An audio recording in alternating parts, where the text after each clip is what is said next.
नमस्कार, मैं हूं पद्मजा जोशी और आप देख रहे हैं विशेष इजराइल की राजधानी तेल अवीव से। अगर बुधवार को प्रधानमंत्री मोदी यहां आकर के भारतीय समुदाय से मिल रहे हैं तो फिर गुरुवार को वो जाएंगे इजराइल के शहर हाइफा, जहां वो भारतीय जवानों की बहादुरी को सलाम करेंगे। हाइफा वो शहर है जो इजराइल को हिंदुस्तान की बहादुरी और बलिदान से जोड़ता है।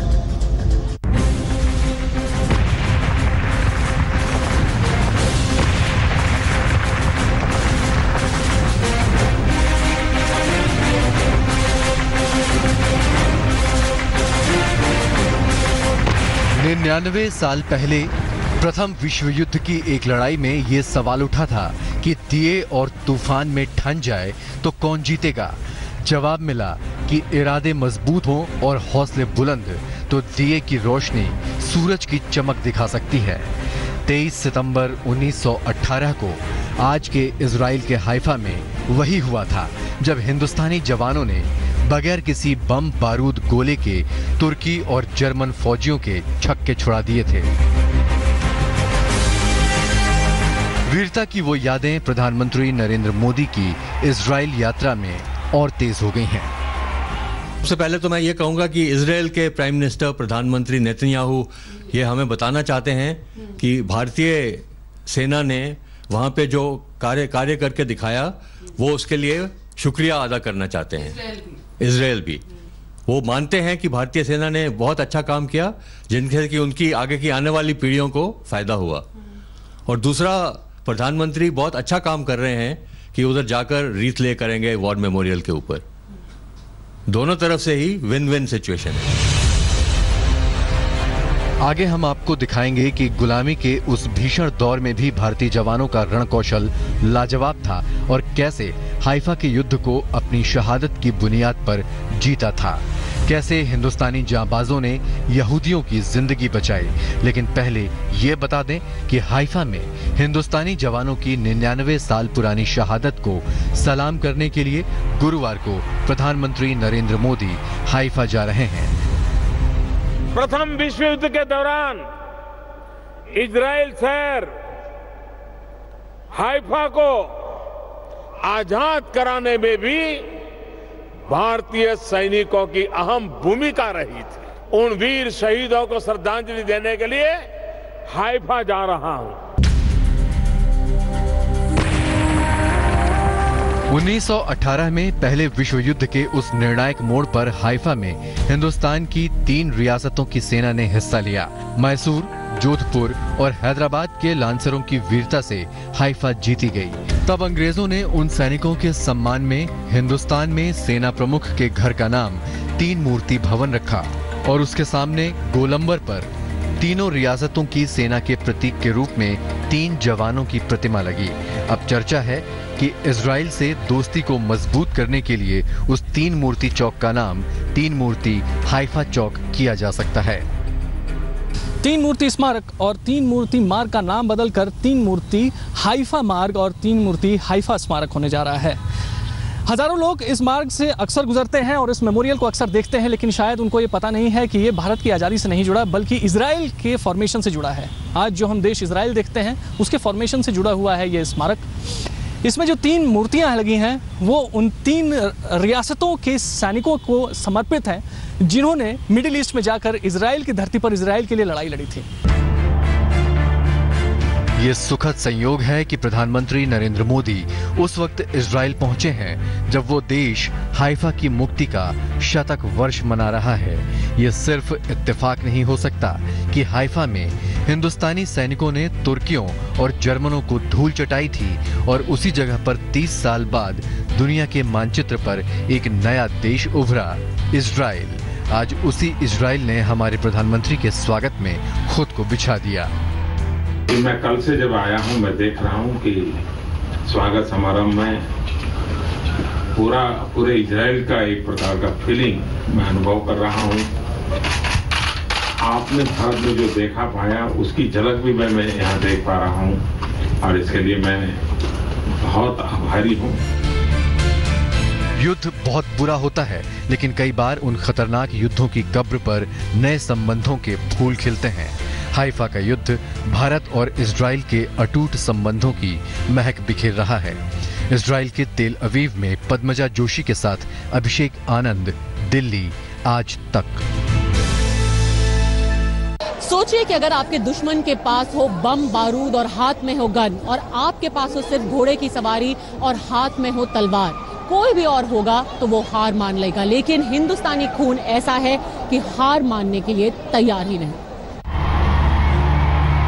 Welcome, Prime Minister Modi, my dear friend.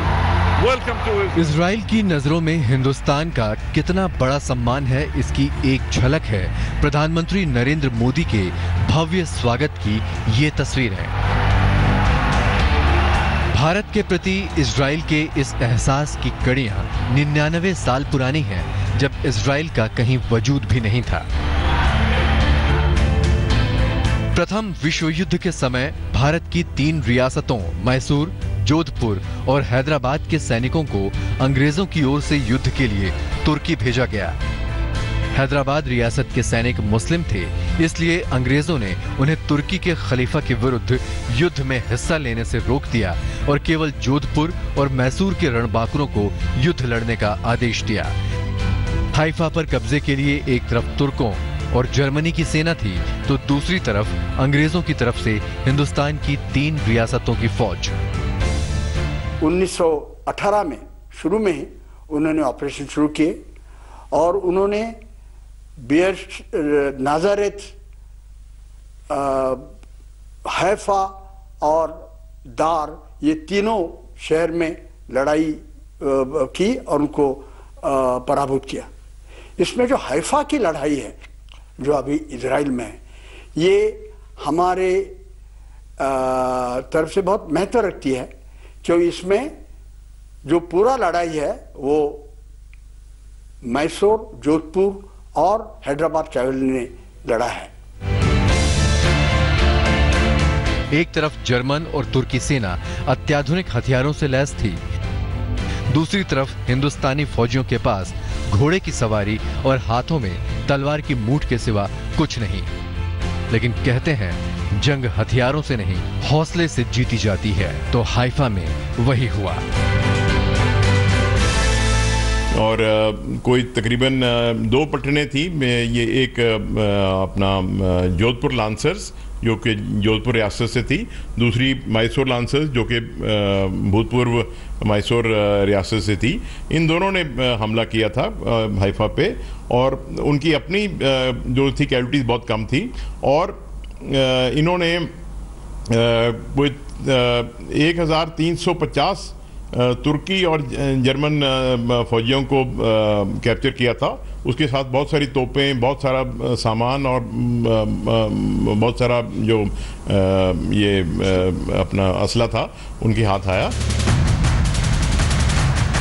दरअसल अंग्रेज सेनापति को खुफिया जानकारी मिल चुकी थी कि दुश्मन अत्याधुनिक हथियारों से लैस है, जबकि रियासती सैनिकों के पास बस भाला और तलवार थे और घोड़े की सवारी।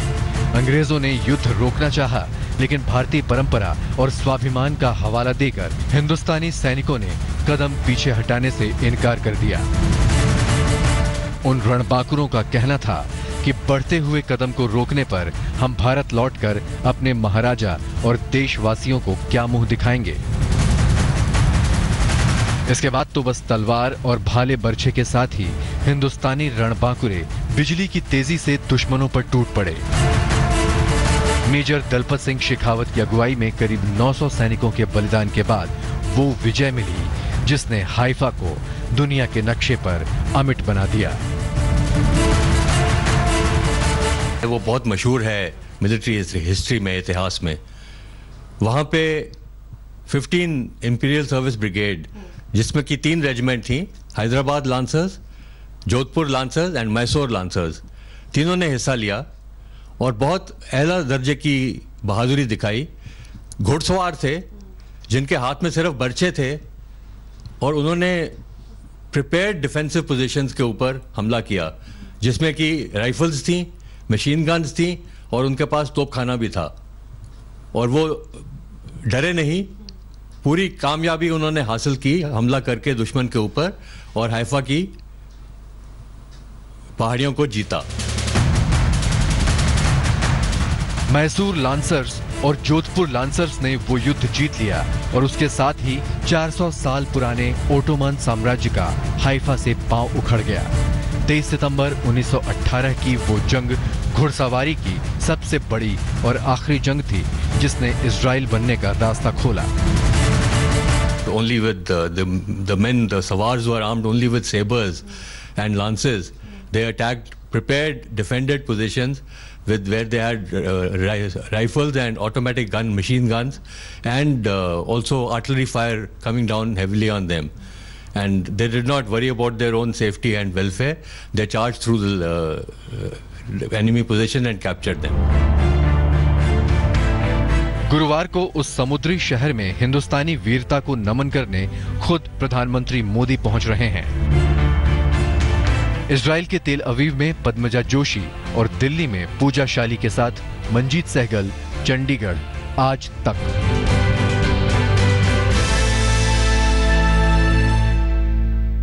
अब हम आपको उन लोगों से मिलवाएंगे जिनके पुरखों ने हाइफा में एक निर्णायक युद्ध लड़ा था। न सिर्फ उनके पास तकनीक नहीं थी बल्कि उनके पास आधुनिक हथियार भी नहीं थे।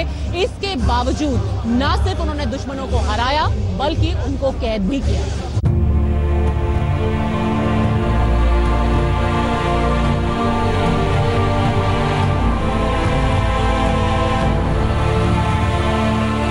इस घर में एक सदी पुरानी वीरता की यादें समाई है। ये घर है हाइफा को तुर्कों से मुक्त कराने वाले वीर योद्धा अमान सिंह का। जब जोधपुर रेजिमेंट के ऑफिसर दलपत सिंह शहीद हो गए तो इंडियन आर्मी में ब्रिगेडियर रमन सिंह ने कमान संभाली। उनके कौशल और जज्बे से तुर्की और जर्मन फौज के पांव उखड़ गए। मेरे ग्रैंडफादर कैप्टन अमान सिंह जो कि सीनियर मोस्ट और एक्सपीरियंस्ड स्क्वाड्रन कमांडर थे, को बोला कि as a Bravo squadron commander आप डिफाइल के ऊपर अटैक करेंगे। 1918 में अंग्रेजों ने हाइफा को अपने हाथ से निकला हुआ मान लिया था, लेकिन हिंदुस्तानी जवानों ने अत्याधुनिक हथियारों के बगैर भी बाजी जीत ली। मैसूर और जोधपुर रेजिमेंट के जवानों ने तुर्की और जर्मन फौज के दांत खट्टे कर दिए।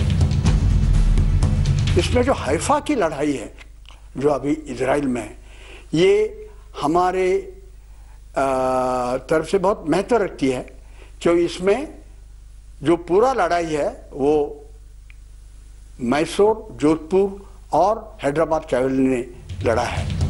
दोनों रेजिमेंटों ने करीब 1350 तुर्की और जर्मन सैनिकों को बंदी बनाया और उनकी 17 बंदूकें और 11 मशीन गन भी छीन ली। हाइफा की लड़ाई में बलिदान देने वालों में भावनगर के रिटायर्ड कर्नल हरदीप सिंह के दादा भी हैं। जो दादाजी थे, ग्रैंडफादर कर्नल बापूबा साहब भावनगर के, वो हाइफा की लड़ाई में 1914-1918 में हाइफा में गए थे, जहां पर उन्होंने माउंट कार्मल के ऊपर भावनगर लांसर्स के साथ भाग लिया था। हरदीप सिंह को आज भी अपने दादा की वीरता की कहानी याद है। किस तरह हाइफा की लड़ाई में भावनगर और मैसूर लांसेस के जवानों ने घोड़ों पर चढ़कर टर्की के तोपों पर कब्जा कर लिया था। घोड़ों के ऊपर चढ़ के जो तुर्की के गन पोजीशंस थे उनके ऊपर घोड़ों पे धावा बोलकर उनके वो जो तोप थी उनको कब्जा किया और उस दौरान उनको IDSM या इंडियन डिस्टिंग्विश्ड सर्विसेज मेडल से सम्मानित किया गया।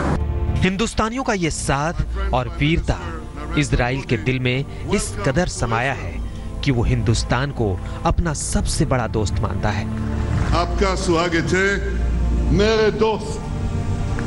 इजराइल के तेल अवीव में पद्मजा जोशी, भावनगर से गोपी खांगर और पुणे से पंकज खेलकर के साथ नवीन दत्त, जोधपुर आज तक।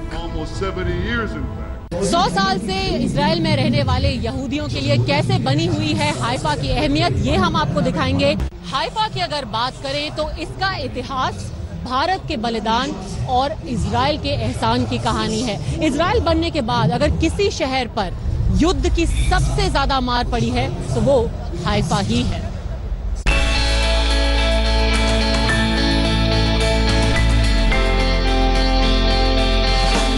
इजराइल में समुद्र के किनारे बसा एक छोटा सा शहर हाइफा,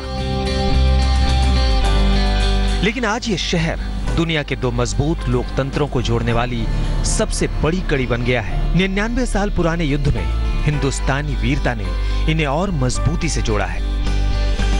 अफ्रीका और एशिया के इतने सारे मुल्क हैं, तकरीबन 100 के करीब मुल्क आ जाते हैं, उनमें से सिर्फ हिंदुस्तान और इजराइल ये 2 मुल्क हैं जिनमें जो ये लोकतंत्र हमेशा कायम रहा है। ये हमें भूलना नहीं चाहिए। मुश्किलों से निकलकर आज वो इजराइल का तीसरा अहम शहर बन चुका है। इजराइल के तेल अवीव में पद्मजा जोशी के साथ आज तक ब्यूरो। तो कुछ ही घंटों की बात है और प्रधानमंत्री मोदी हाइफा में बलिदान हुए भारतीय सैनिकों को श्रद्धांजलि देंगे। वो सारी खबरें और सारी तस्वीरें हम आप तक पहुंचाते रहेंगे। तब तक देखते रहिए आज तक।